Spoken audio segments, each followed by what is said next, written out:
This is the story of Tunde, but in reality, it is the story of everyone who has ever traded their precious time for money, only to find their pockets empty and their hearts heavy at the end of the month. Because 5 years ago, Tunde was standing exactly where you might be standing today, caught in a cycle that felt endless and exhausting. He was working hard, waking up before the sun came up, fighting through the noise and the traffic of a busy city, and giving his best energy to a job that paid the bills but never built a future. He was running on a hamster wheel, moving fast, sweating profusely, but going absolutely nowhere. And every single month followed the exact same script.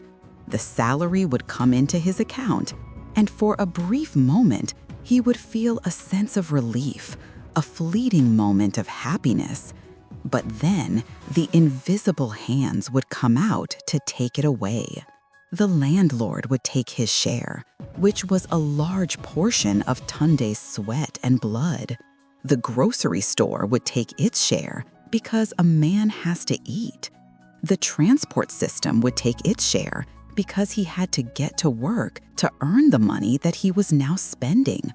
The internet provider, the electricity company, the restaurants and the clothing stores, everyone stood in line with their hands out, waiting to be paid. And Tunde, being a good citizen, paid them all. He paid everyone on time. He was responsible, he was diligent. But he made one fatal mistake. A mistake that millions of people make every single day until they wake up old and full of regret. Tunde paid everyone else, but he never paid himself. He was the machine that generated the wealth, yet he was the last one to benefit from it. And usually, by the time he reached the end of the list, there was nothing left for him. Zero. This reality crushed his spirit, slowly, day by day. Until one day, he met an old friend, someone who seemed different, someone who walked with a calmness that Tunde did not possess. And this friend told him a simple truth that shattered his worldview. He said, "Tunde, you are working for the landlord. You are working for the grocer. You are working for the government. But when will you start working for Tunde?" This question haunted him. It kept him awake at night. When will you start working for yourself? And so the journey began, not with a lottery win, not with a promotion, but with a change in philosophy. He discovered the golden rule of wealth, which is simply to pay yourself first. Before you pay the landlord, before you pay the bills, before you buy that new shirt, you must keep a part of what you earn for yourself. And this is not just about saving money in a cold bank account. It is about purchasing your freedom. Every coin you save is like a seed planted in the ground. Now imagine a farmer who plants a seed. Does he dig it up the next day to see if it has grown? No, he trusts the process. He knows that beneath the dark soil, something miraculous is happening, even if he cannot see it. Tunde decided that no matter how small his income was, no matter how tight his budget seemed, he would take 10% of his earnings and hide it away. This 10% was not for spending. It was not for emergencies. It was for his future self. It was a gift from the Tunde of today to the Tunde of 5 years from now. At first, this felt impossible. The mind is a tricky thing. It told him that he could not afford to save. It told him that he needed that money for immediate pleasures. It told him that 10% was too small to make a difference. But Tunde remembered the hamster wheel, and he knew that if he did not change something today, tomorrow would look exactly the same. So he forced himself. The first month was painful. He had to say no to outings with friends. He had to cook at home instead of buying food. He had to wear his old shoes for a little longer. It felt like a sacrifice. It felt like punishment. But deep down, a new feeling was emerging, a feeling of control. For the first time in his life, he was the master of his money, not the slave. He looked at that small savings account, and even though the number was tiny, it belonged to him. It was the only money that was truly his. And this small spark of ownership ignited a fire that would slowly burn down his old habits and build a new destiny. The world around us is designed to make us spend. Every billboard, every advertisement, every notification on your phone is a carefully crafted psychological trigger aimed at your wallet. They sell you dreams of happiness that can be bought. But Tunde realized that true happiness cannot be swiped on a credit card. True happiness is the peace of mind knowing that if the storm comes, you have a shelter. And as the months went by, a strange thing happened. The pain of saving disappeared. It became a habit, just like brushing his teeth, just like waking up.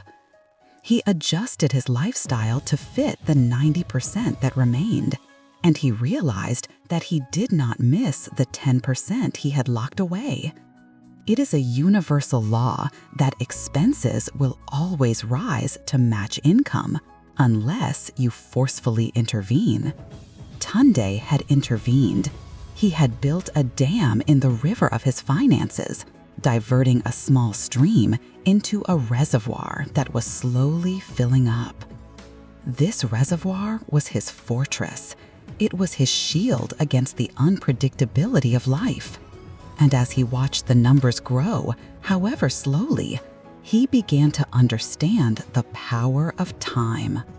Most people overestimate what they can do in a day, but they vastly underestimate what they can do in 5 years through consistency. Tunde was no longer looking at the ground. He was looking at the horizon. He was no longer just surviving. He was building. And this is where the magic begins, because money that is saved does not just sit there. It begins to work. It is the only employee that works 24 hours a day, 7 days a week, without asking for a holiday, without asking for a raise, and without ever getting tired. But to get to that stage, Tunde had to pass the test of patience, the test that most people fail.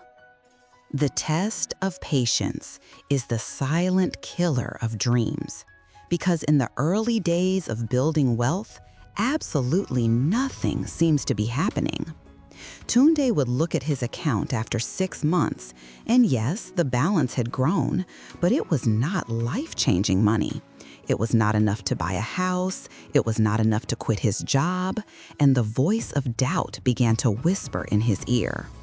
It said, "Why are you suffering for this small amount? Why are you denying yourself the pleasures of today for a future that is not guaranteed?" This is the moment where the seed is most vulnerable. It has not yet taken root deep enough to withstand the storm. And this is where Tunde saw his friends making different choices. He saw them upgrading their phones to the latest models. He saw them buying cars on credit.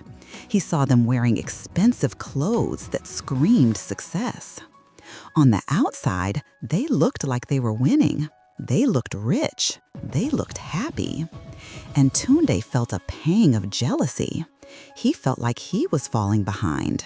He was driving the same old car, wearing the same simple clothes, and living a quiet life while everyone else seemed to be celebrating.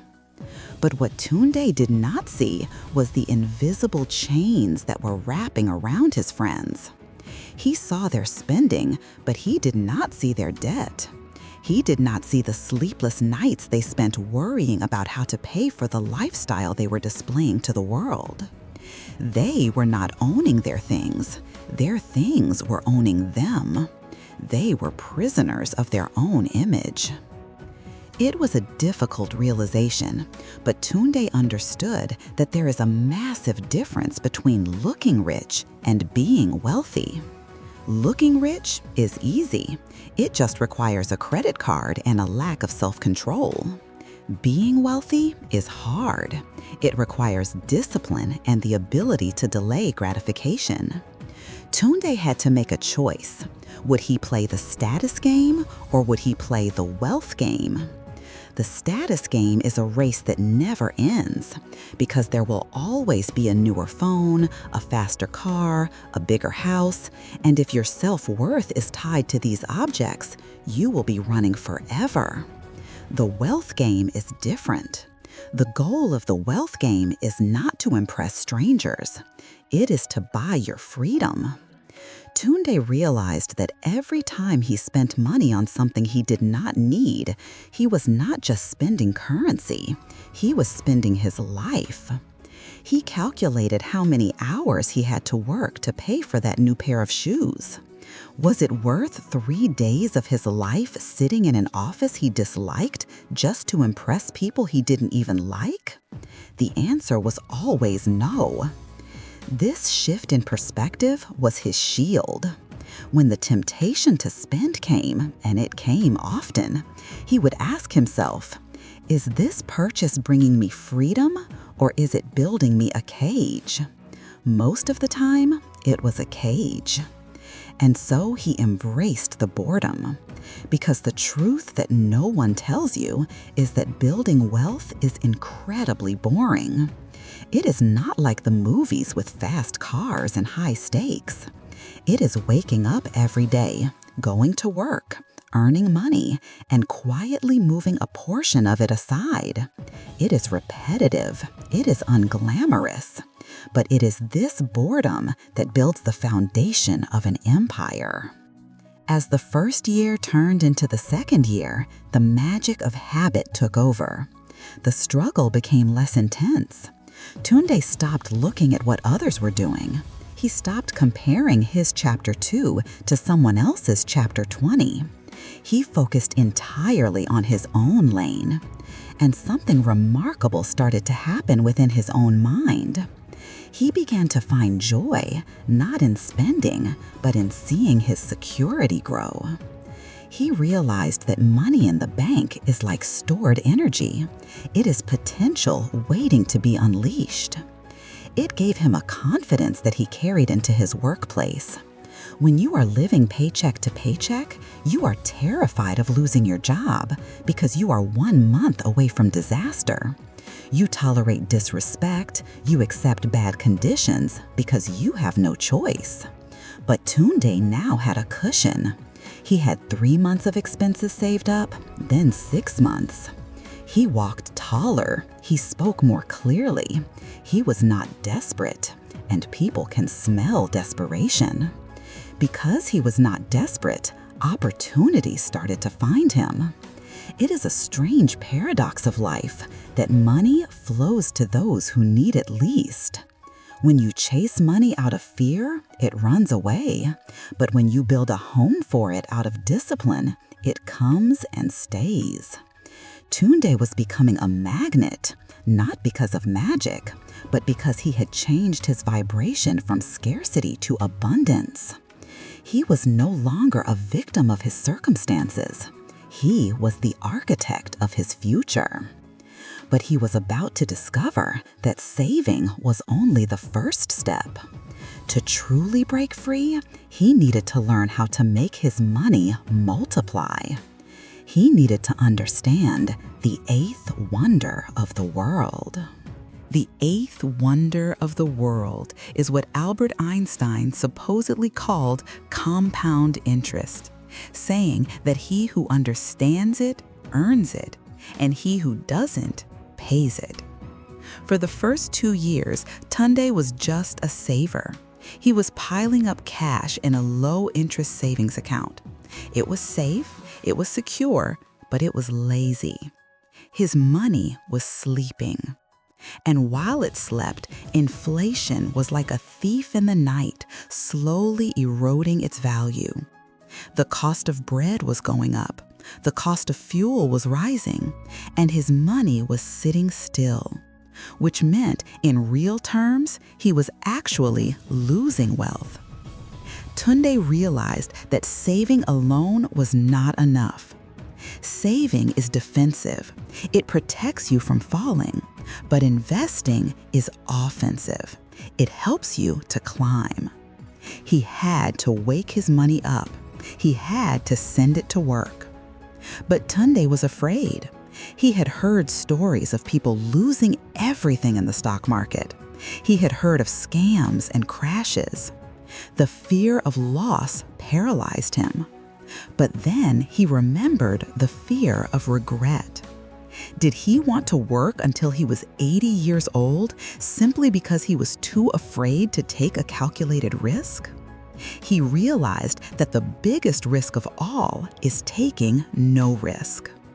So he began to educate himself. He did not jump into the latest trends or the get-rich-quick schemes that his friends were talking about. He did not try to time the market or gamble on risky coins. He sought wisdom. He learned that investing is not gambling if you have a strategy. He learned about the power of ownership. When you buy a share of a company, you are not just buying a piece of paper. You are buying a piece of a business. You are becoming a partial owner of the banks, the factories, the technology companies that run the world. You are moving from the side of the consumer who pays to the side of the owner who gets paid. Tunde started small, just as he had with his savings. He took a portion of his accumulated capital and placed it into a diversified index fund, a basket of the biggest companies in the world. He was betting on the progress of humanity. And this is where the magic of compounding truly began to show its face. In the beginning, the returns were tiny. A few dollars here, a few cents there. It felt insignificant compared to his monthly salary. It would have been easy to scoff at it. But Tunde looked at the math. He saw the curve. He understood that exponential growth starts flat but ends vertical. If you fold a piece of paper 42 times, it would reach the moon. That is the power of doubling. That is the power of compounding. His money earned interest, and then that interest earned interest on itself. It was a snowball rolling down a hill. Tunde visualized his money as soldiers. Every dollar he invested was a soldier he sent out into the battlefield of the economy. Their mission was to capture more soldiers and bring them back home. And those new soldiers would then be sent out to capture even more. This army was working for him while he slept, while he ate, while he vacationed. It did not need motivation. It did not need coffee breaks. It just worked. This realization changed his relationship with his job. He was no longer working for money. He was working to buy more soldiers. His salary became the seed capital for his investment empire. He stopped seeing his income as something to spend and started seeing it as a tool to build his army. The temptation to spend his returns was high. When he saw his portfolio grow, he thought about the vacation he could take. He thought about the car he could upgrade. But he remembered the rule: never kill the golden goose. If you eat the eggs, you will never have a flock. You must let the eggs hatch. You must reinvest the dividends. You must let the compound interest run uninterrupted. Interruption is the enemy of compounding. Every time you withdraw from your investment account, you are resetting the clock. You are cutting down the tree just as it is about to bear fruit. Tunde made a pact with himself. This investment account was a one-way street. Money goes in, but it never comes out. Not for a new phone, not for a wedding, not for a car. It stays, it grows, it compounds. This phase of the journey required a different kind of discipline. It was not just about saying no to spending, it was about emotional control. The markets went up, and Tunde felt like a genius. The markets went down, and Tunde felt a knot in his stomach. He saw his hard-earned money shrink on the screen. Panic set in. The voice in his head screamed, "Sell, get out, save what is left." But he had studied history. He knew that the market always recovers. He knew that volatility is the price of admission for wealth. If you cannot handle the downs, you do not deserve the ups. So he did nothing. He sat on his hands. He stuck to the plan. In fact, when the market crashed, he did not sell. He bought more. He saw it as a discount sale on his favorite assets. He was buying dollars for 50 cents. This contrarian mindset is what separates the wealthy from the average. The average person runs away from fire. The wealthy person runs towards it, knowing that that is where the opportunity lies. Tunde was becoming a sophisticated investor, not because he was a math genius, but because he had mastered his own emotions. As the years rolled on, Tunde faced a new enemy, one that was far more subtle and dangerous than the initial struggle to save. This enemy was success itself, or rather, the appearance of it. As his investments grew and his career advanced, his income naturally increased. He got a promotion, he got a raise. Suddenly, there was more money flowing into his life than ever before. And with more money came the whispers of society. The world told him, "You have worked hard, you deserve a reward. Why drive that old car when you can afford a new one? Why live in this modest apartment when you can move to a luxury complex? Why cook at home when you can dine at the finest restaurants?" This is the trap of lifestyle inflation. It is the reason why so many high earners are still broke. They earn more, but they spend more. Their income goes up and their expenses rise to meet it perfectly, leaving the gap for savings at zero. It is like running on a treadmill that keeps speeding up. You have to run faster and faster just to stay in the same place. Tunde saw his colleagues falling into this trap. They got a raise, and immediately they bought a bigger house with a bigger mortgage. They bought a luxury car with higher maintenance costs. They upgraded their entire existence until their new higher salary felt just as tight as their old lower salary. They had golden handcuffs. They looked successful, but they were more trapped than ever because now they needed that high-paying job to survive. They could not afford to quit. They could not afford to take a break. They had built a prison out of luxury. Tunde decided to do something radical. He decided to keep living like his old self. He took the raise, he took the bonus, and instead of upgrading his lifestyle, he upgraded his freedom fund. He kept his expenses flat while his income grew. This widened the gap between what he earned and what he spent. And it is in this gap that wealth is created. He was now saving not just 10%, but 20%, then 30%, then 50% of his income. He was supercharging his engine. He realized that true wealth is not about how much you earn. It is about how much you keep. It is not about high income. It is about a high savings rate. By refusing to inflate his lifestyle, he was buying time at a discount. Every month he worked, he was buying 2 months of freedom. He was accelerating his journey to the finish line, while others were moving the finish line further away. But protecting the fortress is not just about avoiding luxury. It is also about preparing for the unexpected. Life is not a straight line. It is full of twists and turns. Accidents happen, health issues arise, family members get sick, the economy crashes, jobs are lost. These are not possibilities, they are inevitabilities. It is not a matter of if, but when. And when the storm comes, if you do not have a shelter, you will be washed away. Tunde had built an emergency fund separate from his investments.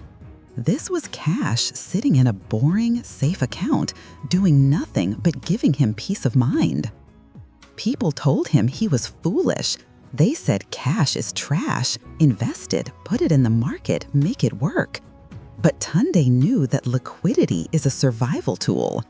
When you have an emergency fund, you do not have to sell your investments when the market is down just to pay for a hospital bill. You do not have to take a high-interest loan just to fix your car. You do not have to beg or borrow. You simply write a check and the problem goes away. Money solves money problems. And when you remove money problems from your life, you remove a massive amount of stress. Tunde slept better at night, knowing that he had a wall of cash between him and poverty. He was his own insurance company. This sense of security allowed him to take calculated risks in his career. He was not afraid to speak up in meetings because he did not fear being fired. He was not afraid to ask for what he was worth. He negotiated from a position of power. He who has the savings has the leverage. He who lives paycheck to paycheck has none. Tunde observed that most people live on the edge of a cliff. One missed paycheck, one unexpected expense, and they fall over. He had moved himself miles away from the edge. He was walking on solid ground in the middle of a vast plain where he could see storms coming from a distance and prepare for them. This foresight, this defensive strategy, was just as important as his offensive investment strategy. You cannot win the game if you get knocked out in the first round. Survival is the first rule of wealth. But there was another layer to protecting his fortress. It was protecting his mind from the noise. The news was always negative. The experts were always predicting doom. The market is going to crash. The currency is going to collapse. A war is coming. If Tunde listened to the noise, he would have pulled his money out 1,000 times. He would have hidden it under his mattress and let inflation eat it alive. But he learned to tune out the noise.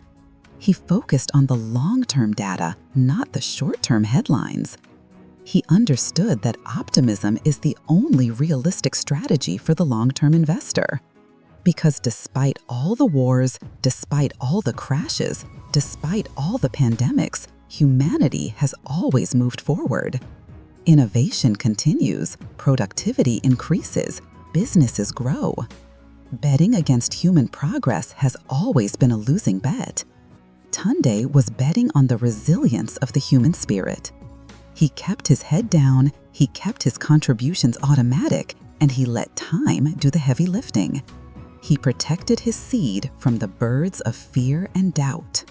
As Tunde approached the 5-year mark of his journey, a profound shift occurred in his consciousness. He stopped seeing money as currency and started seeing it as time. He realized that every dollar bill was a certificate of freedom. It represented a minute, an hour, or a day of his life that he had bought back from the world. When he looked at his investment portfolio, he did not just see a number, he saw years. He saw 5 years of freedom. He saw 10 years of freedom. He calculated that if he stopped working today, he could survive for a decade without asking anyone for help. This realization brought tears to his eyes. He was no longer working because he had to. He was working because he chose to. And that choice changed everything. The work that used to feel like a burden now felt lighter. The boss who used to annoy him now seemed powerless because Tunde knew he could walk away at any moment. He had the power of the walk away.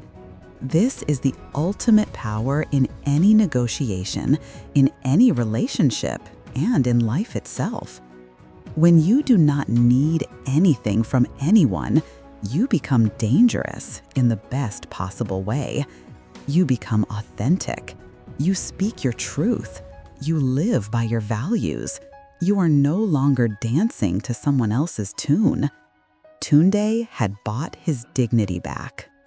He also began to understand the concept of enough. In a world that screams for more, Tunde found the courage to ask, how much is enough? He realized that the goalpost of wealth keeps moving if you let it. If you want $1 million, you'll get it, and then want 2. If you want a mansion, you'll get it, and then want a castle. It is a hunger that can never be satisfied. Tunde decided to define his own finish line. He calculated exactly how much he needed to live a life of comfort, meaning, and contribution. He did not need a private jet. He did not need a yacht. He needed a comfortable home, good food, the ability to travel occasionally, and the resources to help his family. Anything above that was just vanity. By defining his enough, he liberated himself from the rat race. While others were running towards an imaginary horizon that kept receding, Tunde was walking towards a tangible destination. He knew where he was going, and knowing where you are going is half the battle. This clarity gave him focus. It allowed him to say no to opportunities that promised more money but demanded more of his soul. He turned down high-paying jobs that required 80-hour work weeks because he knew that time was more valuable than money. You can always make more money, but you can never make more time. Time is the only non-renewable resource. Tunde looked around at the people who had traded their lives for money. The older men in his office who had fat bank accounts but broken families, who had luxury cars but poor health, who had everything the world said they should want, but nothing that truly mattered.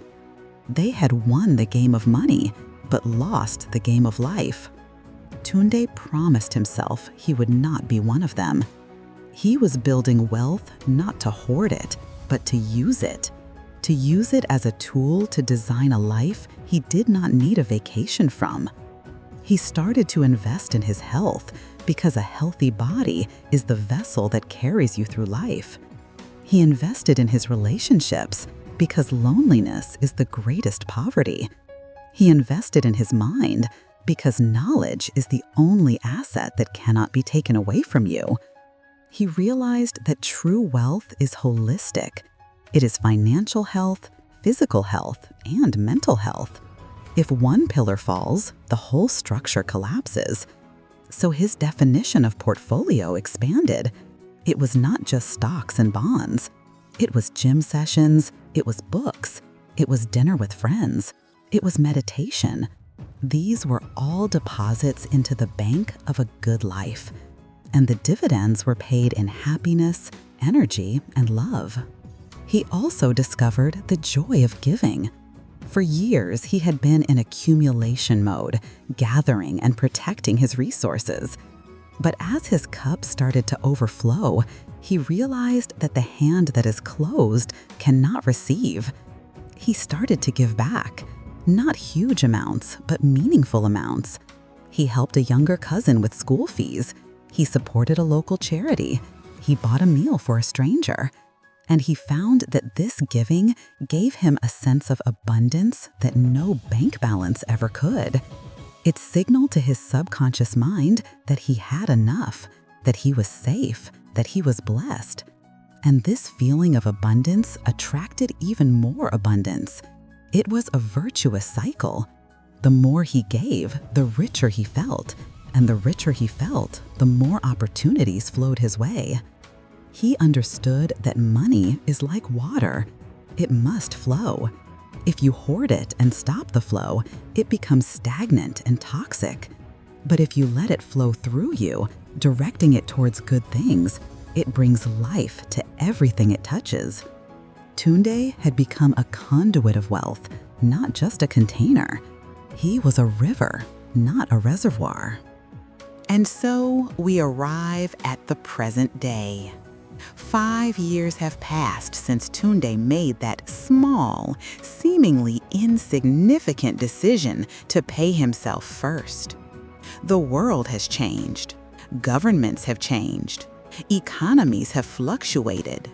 But Tunde is standing on a rock. He is not a billionaire on the cover of a magazine. He is not famous.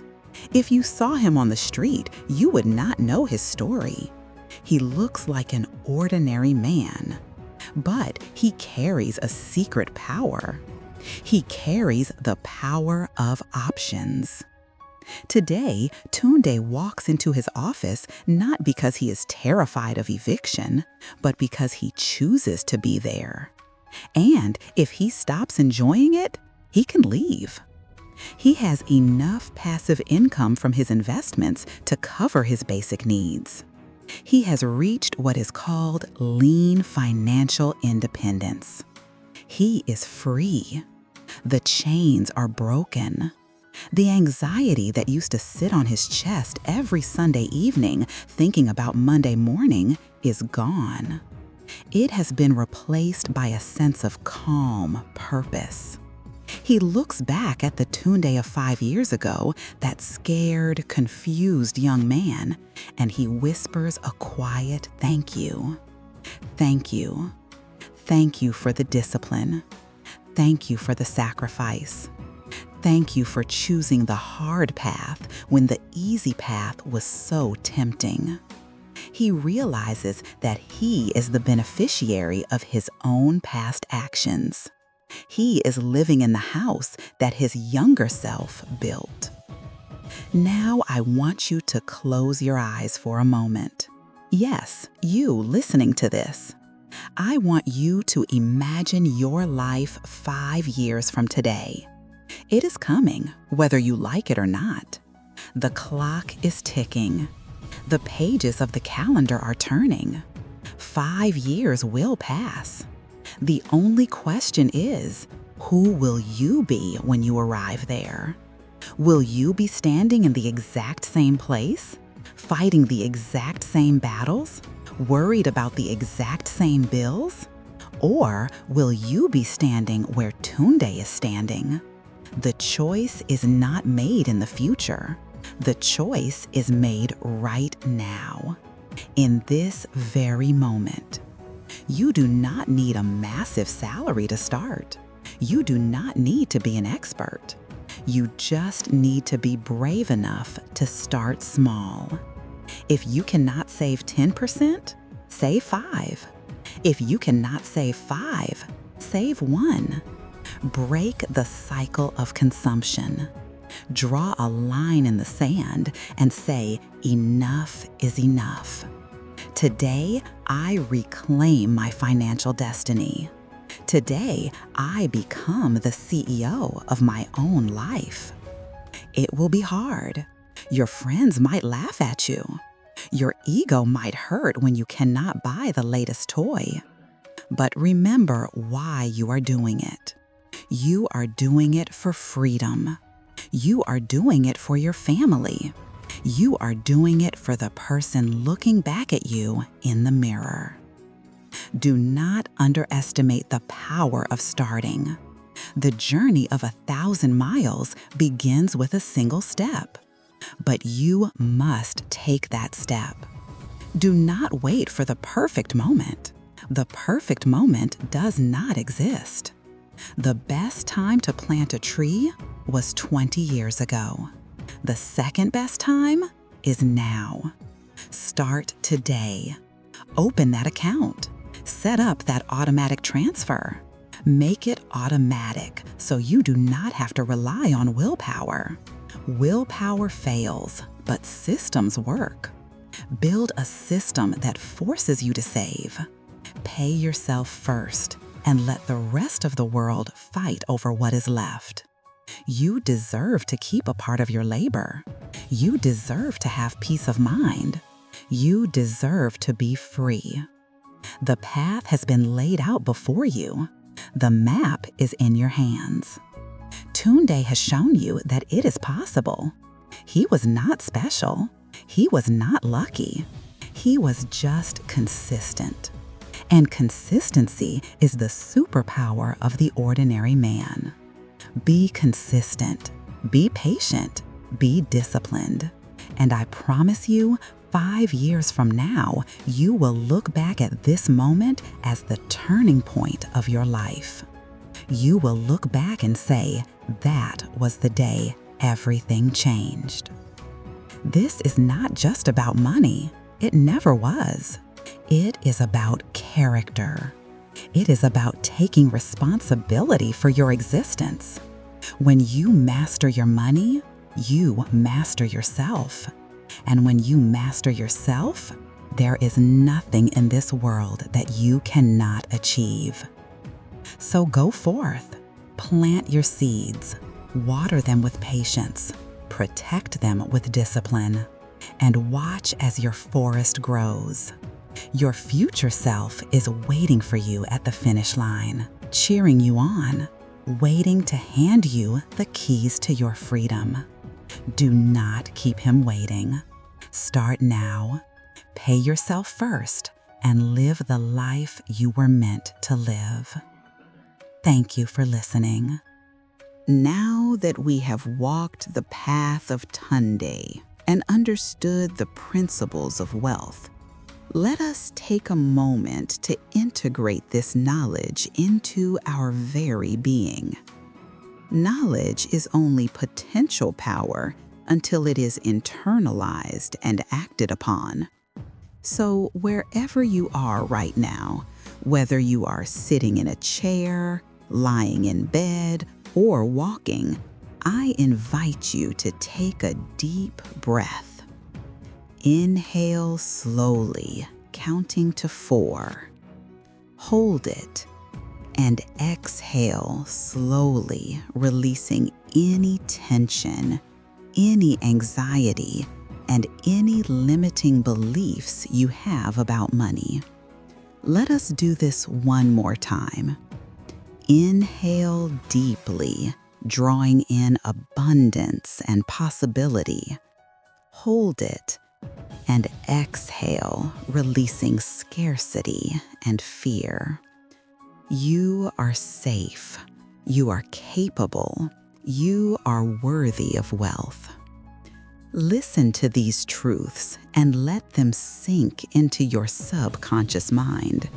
You do not need to memorize them. Just let them wash over you like a gentle wave. Repetition is the mother of learning. I am the master of my money. I am not its servant.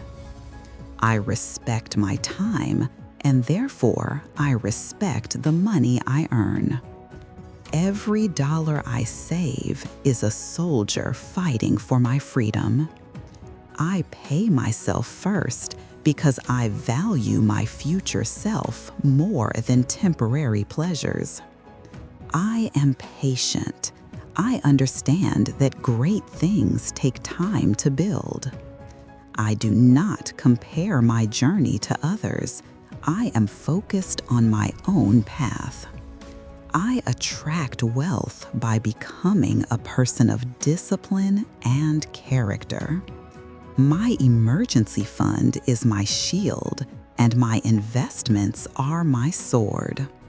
I find joy in simplicity. I do not need to impress anyone. I am grateful for what I have while I build what I want. Wealth is flowing to me in expected and unexpected ways. I am breaking the cycle of poverty in my bloodline. I am the architect of a new legacy. Reflect on the concept of the seed. Remember that the mightiest oak tree was once just a tiny nut that stood its ground. You are that seed. Your potential is infinite, but it requires the soil of discipline and the water of consistency. Do not dig up your seed out of impatience. Trust the soil. Trust the season. Winter may come, but spring always follows. Your financial winter is ending. Your spring is beginning. Think about the feeling of debt. It feels heavy. It feels like chains. Now visualize those chains breaking link by link. With every payment you make, with every unnecessary expense you cut, you are snapping a link. Feel the lightness returning to your body. Feel the freedom in your chest. You were born to be free, not to be burdened by bills. You have the power to change this reality. It is not outside of you, it is inside of you.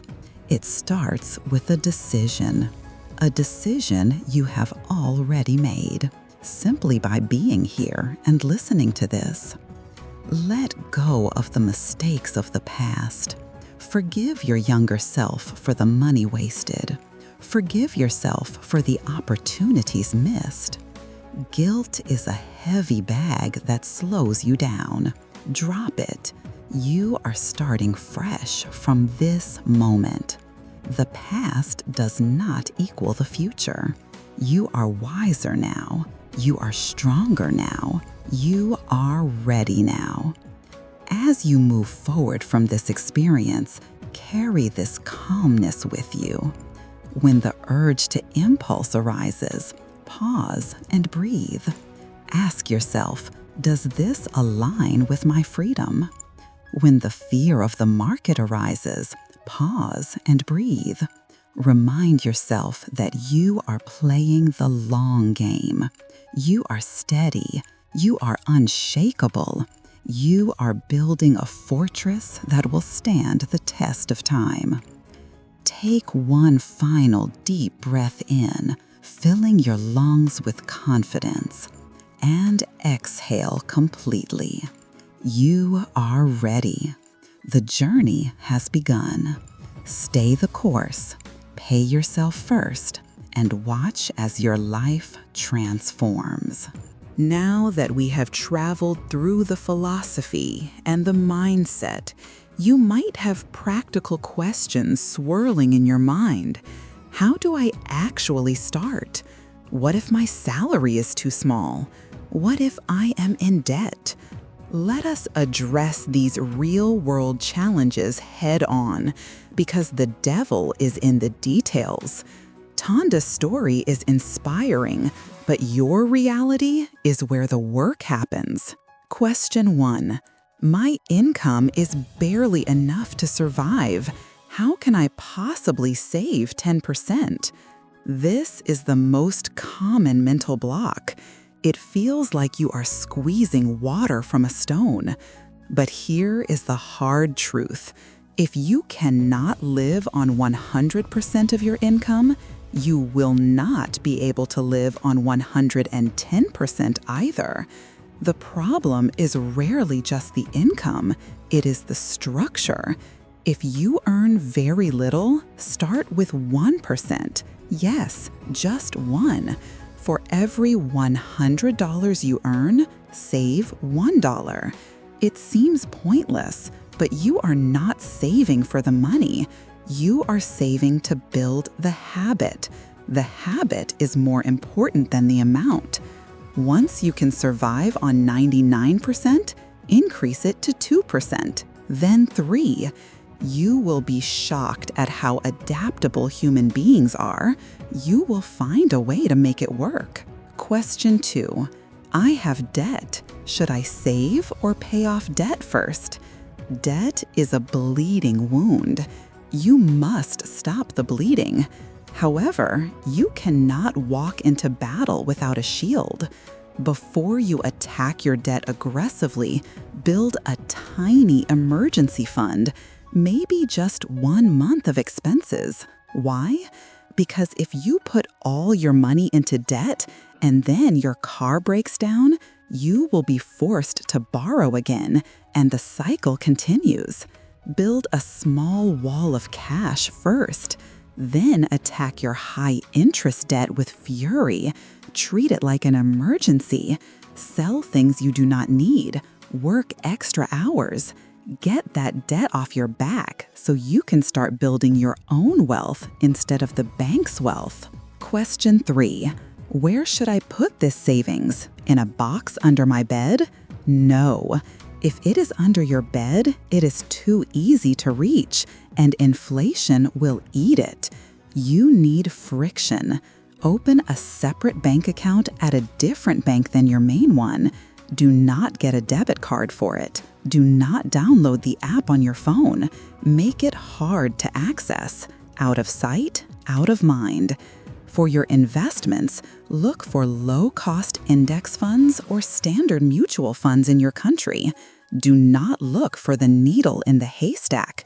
Just buy the haystack. Keep it simple. Complexity is the enemy of execution. Question 4. How do I stop myself from dipping into the savings? You stop yourself by labeling the money. When money has no name, it gets spent on anything. But when you label that account Freedom Fund or My Future House or Tunde Strategy, psychologically, it becomes harder to steal from it. You are not just taking cash, you are stealing from your dream. Also, automate it. Set up a standing order the day after payday.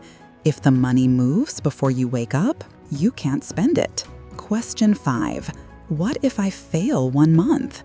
You will. You are human. Life happens. Maybe a massive emergency wipes you out. Maybe you make a mistake and buy something stupid. Forgive yourself immediately and get back on the horse. 1 salad does not make you thin, and 1 burger does not make you fat. It is the consistency over years that matters. Do not let 1 slip-up turn into a complete collapse.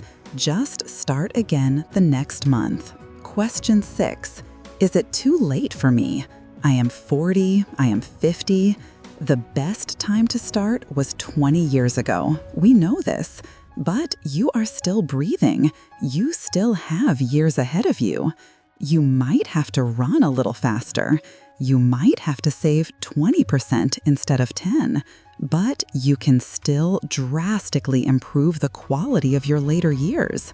5 years of focused discipline can fix 10 years of mistakes. Do not let regret become an excuse for inaction. Start where you are with what you have. Remember, the formula is simple, but following it is hard. Earn, save, invest, repeat. It is boring, it is slow, but it works. It has worked for millions of people before you, and it will work for you.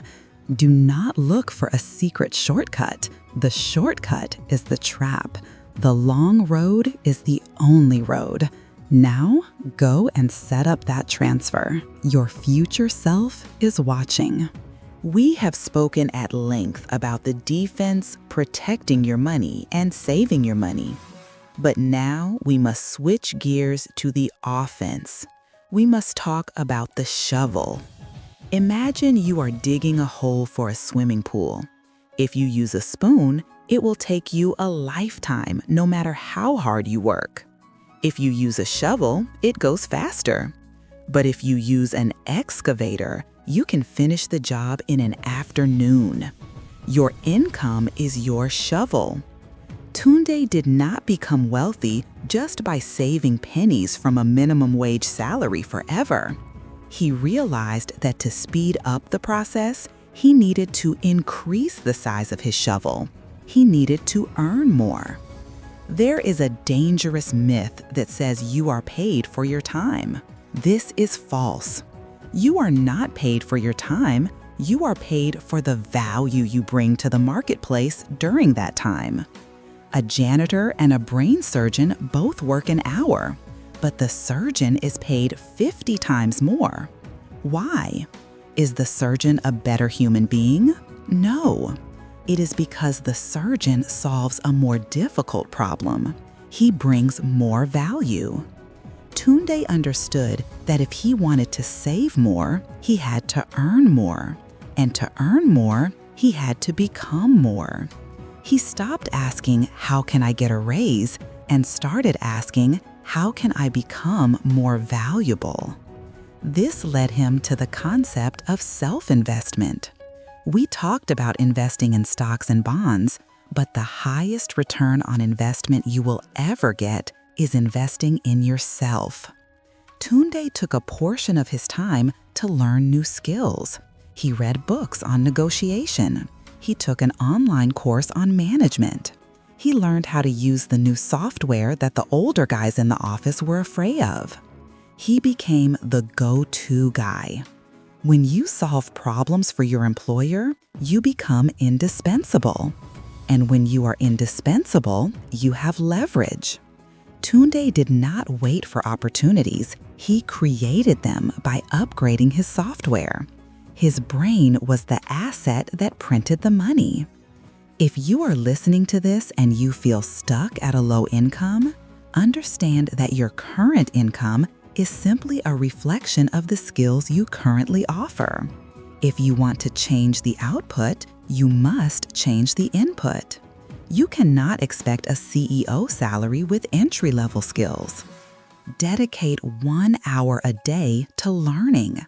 Not entertainment, but learning. If you read 1 book a month on your industry, in 3 years, you will be an expert. In 5 years, you will be a national authority, and authorities get paid. But Tunde did not stop at his job. He understood that in the modern world, relying on one stream of income is risky. It is like trying to support a table with one leg. If that leg breaks, the table falls. He started looking for side hustles, not distracting schemes that took all his energy, but small ways to monetize his hobbies or skills. He realized that wealth is not just about working hard, it is about leverage. Can you sell a product? Can you sell a service? Can you create something once and sell it twice? He started slowly, perhaps selling items he no longer needed, or consulting on the weekends. This extra income did not go into his lifestyle. It went directly into the Freedom Fund. Every extra dollar earned was a soldier sent to the front lines. There is a limit to how much you can save. You cannot save more than 100% of your income, and you have to eat. There is a floor, but there is no ceiling on how much you can earn. You can double your income. You can triple it. You can multiply it by 10. The defensive game ensures you don't lose. The offensive game ensures you win big. Do not be afraid to ask for more. Do not be afraid to switch jobs if you are undervalued. Loyalty to a company that does not respect you is not a virtue, it is fear. Be loyal to your future. Be loyal to your potential. So look at your hands. Look at your mind. These are your tools. Sharpen them, polish them. Make yourself so good that they cannot ignore you. When you combine a high savings rate with a high income, you create a nuclear reaction of wealth. That is how 5-year plans turn into 2-year plans. That is how dreams become reality at lightning speed. Pick up a bigger shovel. We have spoken about saving for yourself and earning for yourself, but there is a higher level of the game, a level that Tunde eventually reached. It is the realization that life is a relay race. You are not running alone. You are holding a baton, and there are people waiting for you to hand it over. Your children, your grandchildren, the future generations who will bear your name. For many of us, the baton we received from our parents was heavy. It was the baton of debt, the baton of struggle, the baton of starting from zero. We spent the first 20 years of our lives just trying to survive, just trying to get back to the starting line. Tunde decided that the baton he would pass on would be different. He vowed that his children would not start from zero. They would start from the shoulders of a giant. But pay close attention, because this is where many wealthy people fail. They think legacy is just leaving a pile of cash. They leave millions to their children, but they do not leave the wisdom of how to keep it. And what happens? The money destroys them. We have seen it 1,000 times. The first generation makes it, the second generation spends it, and the third generation blows it. Tunde understood that you cannot give the fruit without teaching how to grow the tree. If you give a man a fish, you feed him for a day. But if you teach him how to fish, you feed him for a lifetime. Tunde's legacy was not just the bank account. It was the dinner table conversations. He taught his children about compound interest before they knew algebra. He taught them the value of hard work, not by giving them everything they wanted, but by making them earn it. He realized that the greatest gift you can give your family is not luxury, but financial literacy. He showed them that money is a tool, not a god. He showed them that character is more important than reputation. He was breaking a generational curse. For hundreds of years, his ancestors had struggled in the mud of poverty. But Tunde drew a line in the sand and said, "It stops with me." The poverty stops here. The struggle stops here. From this point forward, my family name will be associated with abundance, education, and freedom. This is a heavy responsibility, but it is also a glorious privilege. You have the power to change the trajectory of your entire bloodline. Imagine your great-grandchild looking at a photo of you hanging on the wall 100 years from now. They do not know your voice, they do not know your favorite color, but they know that because of you, they had the freedom to pursue their dreams. You are the patriarch. You are the matriarch. You are the root from which the new tree grows. So as you build your wealth, do not just look at your own lifetime. Look beyond. Build a structure that survives you. Write a will, set up a trust, organize your affairs. Do not leave a mess for your family to clean up. Leave a ladder for them to climb. When you view your money through the lens of legacy, the temptation to buy a stupid car disappears. Because you realize you are not spending money, you are eating the seeds of your grandchildren's future. You become a custodian, a guardian, and there is no greater purpose than living for something that will outlast you. Run your leg of the race with honor. Run hard, so that when you pass the baton, your children are already winning.